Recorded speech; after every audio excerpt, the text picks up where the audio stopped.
Alright, here's what you got to do to prime your oil pump. So this side is the inlet side. That's going to be the driver's side when it's on. And this guy is the outlet side, which is, of course, the passenger side. What you need to do is just take some oil. We're going to dump it in here.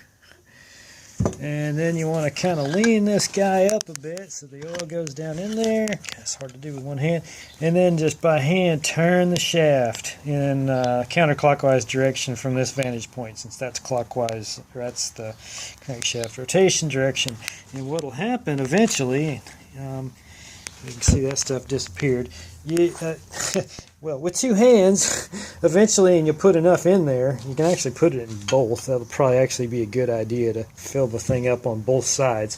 So what happens is this stuff, both sides, this thing, will, as you're turning it, it'll pull a bit of oil into the rotor housing, which this is one with the pad off, and it'll lubricate these little joints here, and this will start kind of bubbling a bit, and you'll hear it kind of bubble as you're turning it. Let's see if I can get it to do it here.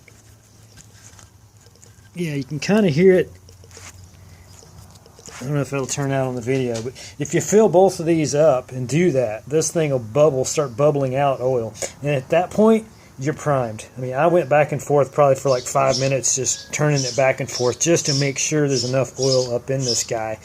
And that worked. So, yeah, I think what happens, and the reason for that is, when they're completely dry, these little joints here, they actually allow air to escape because by virtue of not being lubricated, they're not sealed good enough, and so the pump won't pump anything. But as soon as you get oil in there from this passage up, you can see where it comes in. Well, from both of them, really. As soon as you get oil in there and you start turning this bitch, then it lubricates this stuff up and seals it all up.